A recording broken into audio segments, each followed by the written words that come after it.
Bonjour à vous, c'est Yann. Je vous propose aujourd'hui de voir quelques règles pour réussir vos accords mets et vins en utilisant quelque chose que j'appelle la concordance des arômes. Alors le principe c'est le suivant, quand vous choisissez un vin pour accompagner un mets ou bien un mets pour accompagner un vin, le but ça va être toujours de créer une forme d'harmonie. Et il y a une première condition pour que cette harmonie soit créée, c'est d'équilibrer les intensités. Donc je ne vais pas en reparler ici parce que j'en ai déjà parlé à une autre occasion, je vous mets le lien de la vidéo dans le descriptif pour l'autre vidéo. Je vous rappelle néanmoins le principe en 2 secondes. La règle des intensités, ça veut dire que quand vous avez un mets qui est léger, il faut mettre en face un vin qui est léger. Et quand vous avez un mets qui est puissant, il faut en face un vin puissant. C'est la première condition, c'est l'équilibre des intensités.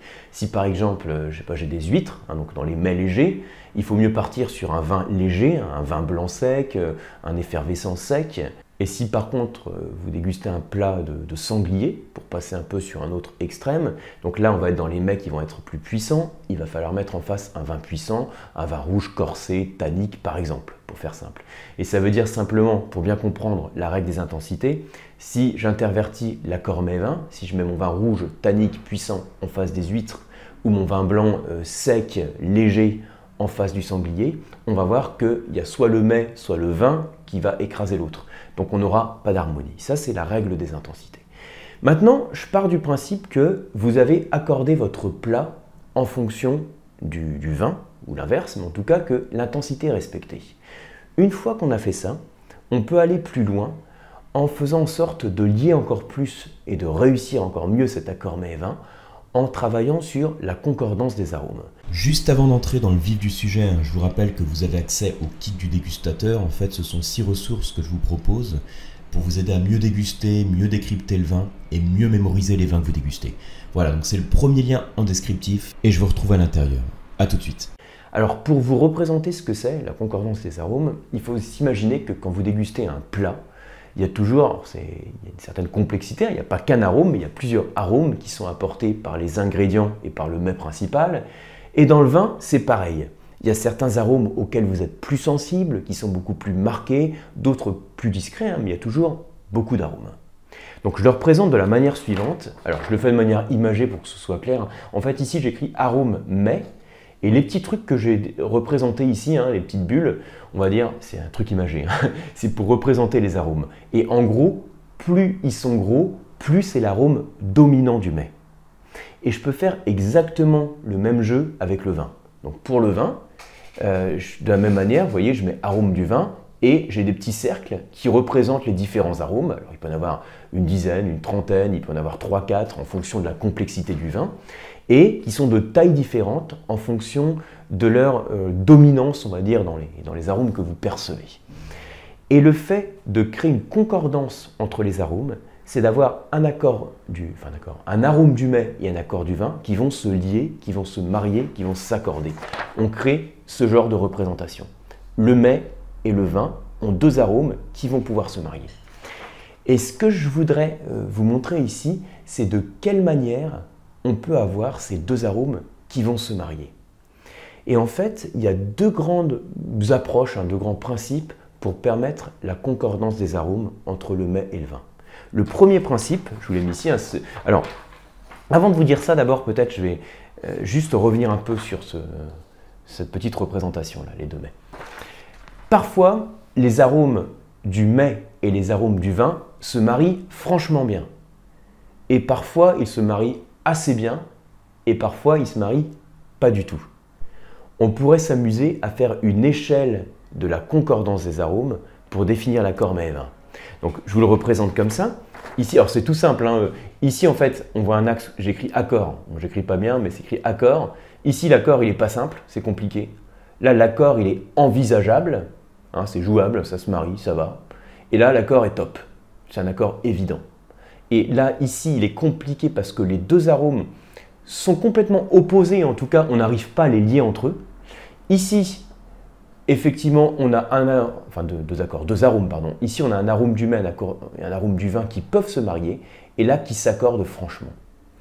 Donc, la question qu'on se pose de manière pratique entre dégustateurs, c'est vous devez choisir un vin pour votre mets ou bien vous avez une belle quille de vin et vous voulez faire un plat qui soit adapté à votre mets, à votre vin. Je me mélange un peu entre mes vins, j'espère que vous suivez.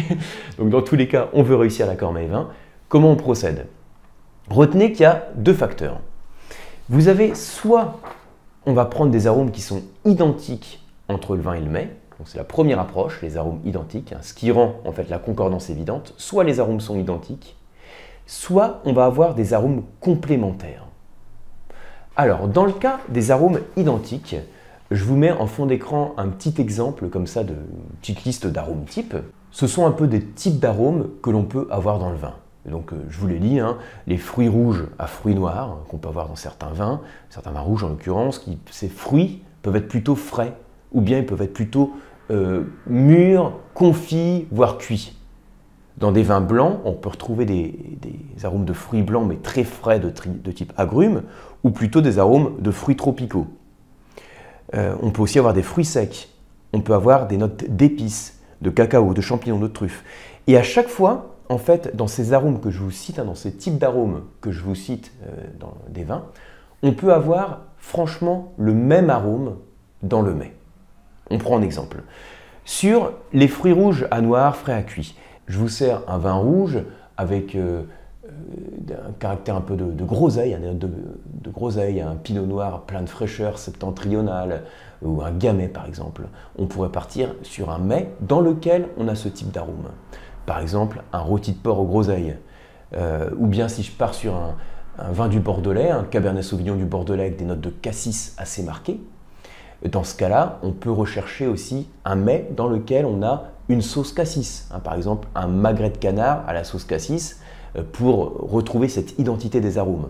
C'est-à-dire que si j'ai un magret de canard à la sauce cassis, si je pars sur un vin du Bordelais, sur un Cabernet Sauvignon où on a en termes d'intensité quelque chose qui est équilibré, et que si j'ai une sauce cassis dans mon magret de canard, je vais avoir une concordance des arômes si dans mon Cabernet Sauvignon, j'ai aussi cet arôme de cassis. Quand je parle des fruits blancs, d'agrumes, imaginez un vin blanc qui va développer ses notes de pamplemousse, un chenin, un sauvignon par exemple.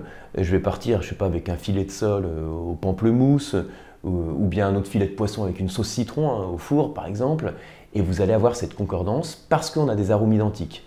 D'autres exemples, sur les fruits tropicaux, si je pars sur un riz sauté aux crevettes et à l'ananas, c'est le côté ananas que je retrouve dans mon vin, ou bien, toujours pour rester un peu sur les poissons, un curry de poisson à l'ananas, là je vais pouvoir jouer avec le caractère ananas. Si je prends un Gewürztraminer avec des notes caractéristiques de litchi, un poulet caramélisé au litchi, là on a un lien avec ces arômes identiques. Pour les fruits secs, je peux avoir un vin rouge qui développe ces notes de fruits secs, un vin méditerranéen, pas forcément avec de l'évolution, mais en tout cas sur le gras, sur l'onctuosité, sur l'alcool, où je peux partir, je sais pas, sur une souris d'agneau aux fruits secs avec un peu de pruneaux, je sais pas, d'abricots, de figues, pour avoir ce caractère fruité et sec que j'ai dans le vin initial.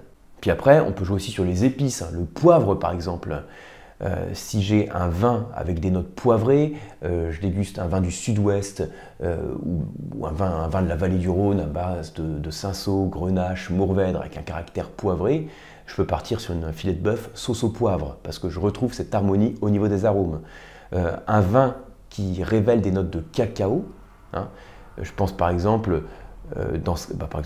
sur des grenaches, sur des mourvèdres méditerranéens, je peux partir sur un plat qui est élaboré à partir d'une sauce au cacao, un filet mignon sauce au cacao, ou bien carrément un dessert chocolat. Donc dans ce cas-là, il faut faire attention parce que le dessert chocolat, on apporte du sucre. Donc là, sur la règle des intensités, on monte vraiment en haut de l'échelle des intensités et il faut un vin qui soit suffisamment puissant. Spontanément, sur les accords classiques, on va partir par exemple sur un vin doux naturel, un Banyuls, un Mori ou un Porto pour l'exemple type, d'un vin parce qu'il a du sucre résiduel, il vient équilibrer l'amertume du chocolat, du cacao, mais en plus on peut aussi avoir ces notes de cacao pour faire une harmonie avec une concordance avec les arômes dits identiques. Et puis après, ça peut être, je sais pas, des notes de champignons, de truffes, des notes d'évolution, où on part sur un plat, une escalope de dinde, sauce aux truffes, pour avoir cette similitude, on a vraiment des arômes dits identiques, voilà, arômes identiques. Et au-delà des arômes identiques, on peut avoir des arômes complémentaires. Arômes complémentaires, ça veut dire que ce n'est pas exactement les mêmes arômes, mais ceci dit, le mets et le vin ont un arôme qui va bien ensemble. Et là, je définis pour marier en fait un arôme du mets et un arôme du vin, je définis ce que j'appelle un liant. Alors pareil, c'est un terme qui vous parle ou pas, mais en fait, c'est, si vous voulez, un fil conducteur, j'aurais pu dire. Le liant, le fil conducteur entre les deux arômes, ça peut être sur la thématique de la fraîcheur. Par exemple, ça peut être un cépage Sauvignon qui se marie avec la menthe. Il faut reprendre l'exemple de François Chartier, sommelier chercheur, on va dire. Ça peut être aussi ce que j'ai mis ici, le côté jaune. Alors le côté jaune, c'est le caractère du vin jaune, les notes de sautolon qui vont bien se marier avec le curry par exemple. Ce que j'ai mis, le caractère brûlé, pensez à des mets qui développent aussi ces notes un peu de torréfaction, de brûlé, typiquement des grillades par exemple, ou ce côté un petit peu grillé qu'on va retrouver aussi dans les vins qui ont subi un élevage en fût de chêne. Donc si vous voulez, derrière ce côté, ce liant du brûlé, il y a finalement le côté grillé et le côté boisé, qui sont proches, puisque dans le boisé, dans le fût neuf, on va brûler l'intérieur du fût, d'où le caractère fumé et grillé. Et après, dans l'autre liant, j'ai mis l'évolution. Donc l'évolution, c'est tout ce qui comprend les notes liées au tertiaire, donc aux champignons, au sous-bois, à l'humus pour les vins, mais aussi des notes de fruits secs, d'amandes, donc c'est une grande catégorie dans l'évolution. Et on constate que quand on a un mets qui est dans ce fil conducteur de l'évolution, donc prenons un exemple qui développe des notes de champignons, si j'ai un vin qui a des arômes liés à l'évolution, par exemple des notes de cuir, on va avoir une harmonie qui va se faire parce qu'on a des arômes qui sont complémentaires. Ce n'est pas les mêmes arômes, mais ils sont complémentaires parce qu'on a une forme de liant, de fil conducteur qui est autour de l'évolution. Donc voilà quelques exemples pour aller plus loin sur la construction d'un accord mets-vin, plus loin que la simple règle des intensités, en prenant en compte la concordance des arômes.